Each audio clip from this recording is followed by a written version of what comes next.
E aí, gente, seja bem-vindo a mais um episódio do nosso Bíblia em Casal.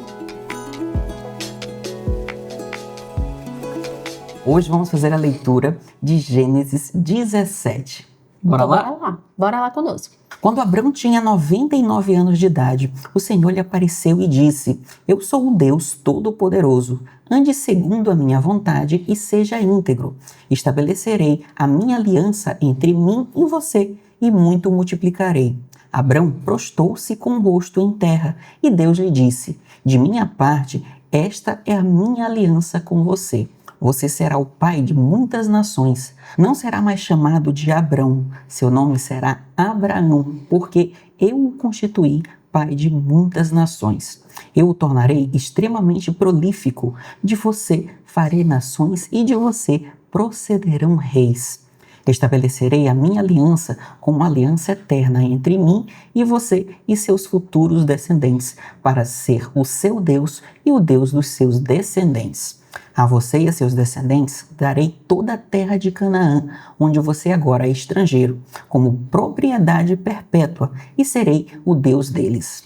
Deus disse a Abraão: De sua parte, guarde a minha aliança, tanto você quanto os seus descendentes, geração após geração. Essa é a minha aliança com você e com os seus descendentes, aliança que terá que ser guardada. Todos do sexo masculino entre vocês serão circuncidados.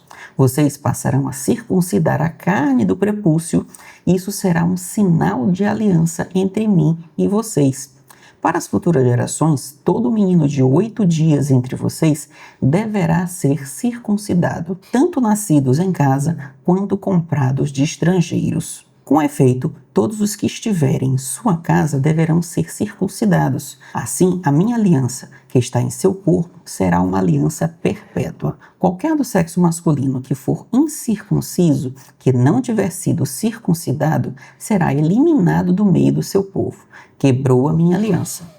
Disse também Deus a Abraão: Quanto a Sarai, sua mulher, não a chame mais Sarai.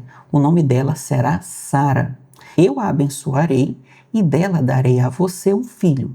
Sim, eu a abençoarei e dela procederão nações, reis de povos sairão dela. Abraão prostrou-se com o rosto em terra, riu e disse a si mesmo: Poderá um homem de 100 anos de idade gerar um filho? Poderá Sara dar à luz aos 90 anos? E Abraão disse a Deus: Permite que Ismael seja meu herdeiro? Então Deus respondeu: Na verdade, Sara, sua mulher, lhe dará um filho e você o chamará de Isaque. Com ele estabelecerei a minha aliança, aliança eterna para os seus descendentes. E quanto a Ismael, eu o ouvi, eu o abençoarei, farei dele prolífero e multiplicarei muitíssimo. Ele será pai de 12 príncipes e dele farei um grande povo. Mas a minha aliança eu estabelecerei com Isaque, filho que Sara lhe dará neste mesmo tempo no ano que vem. Quando terminou de falar com Abraão, Deus subiu e retirou-se.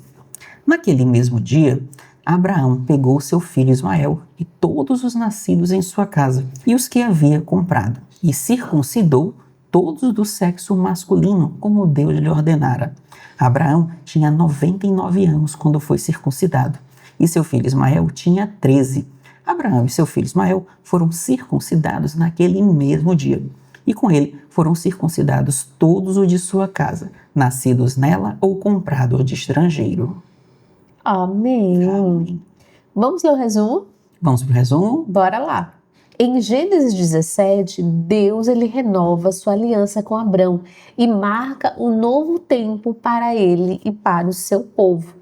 Deus aparece a Abrão quando ele tinha 99 anos e muda seu nome de Abrão para Abraão, que significa pai de muitas nações, estabelecendo uma aliança eterna com ele e com a sua descendência. Como sinal dessa aliança, Deus institui a circuncisão para todos os homens da casa de Abrão. Deus também muda o nome de Sarai para Sara e anuncia que ela dará à luz a um filho chamado Isaque, mesmo sendo idosa. Abraão ri, achando impossível, e pede que Ismael seja o seu herdeiro. Mas Deus deixa claro que a aliança era com Isaac, filho da Sara, e não com Ismael, embora também abençoe Ismael. Abraão obedece imediatamente e circuncida a si mesmo, Ismael e todos os homens da casa no mesmo dia. Ai, que legal, né? Capítulo massa, muito bacana. 17. Vamos olhar a imagem? Eu ia falar exatamente isso. Pronto, tá na mesma sintonia. Vamos lá ver o que temos de imagem para hoje. Lembrando que essas imagens que a gente faz sempre são geradas por IA, tá? Então, a imagem de hoje, temos aqui Abraão e uma figura simbólica de Deus, né? Bem interessante essa imagem. Ele falando com Abraão, né? Os dois legal. Conversando. E é interessante que nessa época, aproveita que a gente vai chegar nisso, nessa época ele estava presente, né? Ele falava diretamente com Abraão, que agora é Abraão, né? E depois disso, antes disso, foram poucas pessoas que tiveram essa oportunidade, e depois disso não teve mais essa presença dessa forma, né? Dessa forma não. Agora por meio, né, do Espírito Santo de Deus, que fala também conosco, né? E aí existem várias formas para isso. Bom, então, vamos para o nosso momento salta aos olhos. O que salta aos olhos para você, meu bem? Nossa, esse capítulo, ele é incrível. Mas eu acho que a pergunta que fica é: qual a aliança que Deus está estabelecendo conosco, né? Qual é a aliança que Deus estabelece com você dia a dia, né? É muito interessante porque quando a gente olha para Abrão e para Sarai, Deus estabelece com eles a aliança que principalmente Abrão, né, a partir de Sarai, ia ser pai de nações, de multidões. E a mesma coisa ele estabelece de uma outra forma conosco, diariamente, né?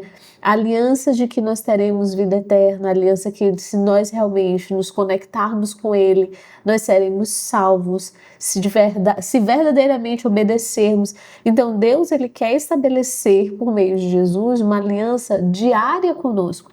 Eu acho que a pergunta aqui é: a gente tem realmente se permitido essa aliança? Porque Abrão, ele tinha 99 anos. Era um idoso já, né? Era um idoso para os nossos olhos. Sarai já era uma mulher também de tenra idade. Lembrando que uma mulher geralmente tem filhos entre 40 e 45, já começa a ficar perigoso, Complicado. Imagina a idade dela. Embora naquela época, e naquela época era pior ainda, porque as mulheres tinham que parir quase na adolescência, né? E não tinha cesárea. Então era muito mais desafiador.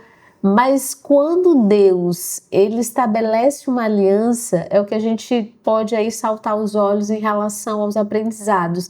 A fidelidade de Deus, quando ele estabelece uma aliança, independe da condição social, independe do tempo, independe da tua idade, independe da tua condição no sentido de status social. Ele estabelece essa aliança e, caramba, Ele é fiel para cumprir. Eu acho que aqui a pergunta é: Deus estabelece uma aliança diária conosco de fidelidade, de amor, de carinho, de cuidado. E será que nós estamos dispostos a também fazermos a nossa parte nessa aliança? Que Ele nos chama todo dia para a gente se conectar com Ele, para a gente aprender com Ele, para a gente mergulhar nesse universo tão diferente que é o mundo espiritual. E Ele vai falando conosco, Ele vai tratando se a gente se permitir. Mas a grande pergunta é: nós estamos prontos e preparados? Porque Abrão e Sarai, principalmente Abrão, ele se disponibilizou, né? Ele disse assim: uai, vambora, tô contigo. Independente, embora ele achava que era Ismael, né? Que seria o filho da promessa e seu herdeiro. Mas ele acreditou. E eu acho que hoje o maior desafio é esse acreditar nessa aliança, nessa promessa diariamente. Porque a gente sempre acha, eu acho que eu sempre te digo isso, né? Que a gente consegue andar com as nossas próprias pernas. Mas na verdade a gente não consegue andar com as próprias pernas. E a gente nem precisa andar com as próprias pernas, porque Jesus, ele quer ser o nosso irmão. Ele quer nos auxiliar nessa caminhada. A questão é saber se a gente está disposto de fato. Eu acho que isso me salta muitos olhos nesse capítulo, no sentido do quanto Abraão confiou. Confiou num Deus que estava falando com ele, mas que obviamente podia ter muita dificuldade de saber se isso daria certo, saber se isso iria se concretizar, porque não foi de um dia para a noite, né? Passou-se muitos anos. E às vezes a gente fala de Deus, a gente ouve tantos canais, tantos podcasts, tanta coisa, mas no fundo a gente se pergunta, né? Será que Deus existe de fato? Será que Ele tem uma aliança comigo? Será que Ele está me olhando nesse momento? Será que Ele se importa com as decisões que eu tomo no meu dia a dia? Eu acho que são questões que a gente, né, se faz diariamente, mas sim, Ele se importa, sim, Ele está olhando. Depende muito da gente fazer esse movimento de acreditar na promessa, né? Uhum. Acho que só para finalizar o que você estava falando, uma coisa que me chamou muita atenção foi o seguinte: ele não esperou como é que eu posso dizer, um tempo para iniciar. Iniciou no mesmo dia. Isso acho que foi o que mais me chamou a atenção. Terminou, ele já botou em prática, já bora fazer, bora arregaçar as mangas. Ele não teve uma faixa de, não, vamos esperar daqui a 2 meses, vamos esperar 6 meses para ver se faz sentido isso daí. Ele executou. Né? Porque às vezes a gente fica tanto nessa história de, não, vamos deixar para amanhã, vamos deixar para amanhã. Chegou, é isso, executa. Tem até um aprendizado, tem uma coisa que eu acho bem interessante, que ele fala aqui, né, que fé não é apenas acreditar, é agir com base na confiança em Deus. E tem momentos, assim, na nossa vida que ou a gente acredita, vai base na fundo, fé e vai, ou a gente vai ficar à deriva, sabe? Até porque a fé, ela não é algo palpável. Né? E a fé, ela é desafiadora porque você acredita em algo que você não vê e você não, teoricamente, não sente. Né? Então, são experiências metafísicas que você ou acredita. Né? Então, é bem desafiador. Então, por isso que me chamou muita atenção essa execução imediata de Abraão. E a confiança, né? Mas muito legal. Isso. Espero que vocês tenham gostado. O que você achou, meu bem? Eu gostei do capítulo. Eu gosto de Gênesis como um todo, né? Eu acho que é um livro de muitos ensinamentos e aprendizados, de muitas reflexões pra gente, às vezes, dar o reset, voltar do início, sabe? E se reconectar. Se você hoje está desconectado, né, do centro do universo, que nós acreditamos ser Deus. Que é o primeiro livro, né? Eu acho que é o momento, né? Para todo mundo chega esse momento, né? De se conectar. Dar um reset. Né, dar um reset. E se você precisa dar esse reset, não sei como é que você está na sua vida agora, mas se precisa, não espere acontecer algo. Seja como Abraão. Dê o reset, comece tudo de novo, vai valer a pena. Isso aí, pessoal. Até Gênesis 18. Até mais. Tchau.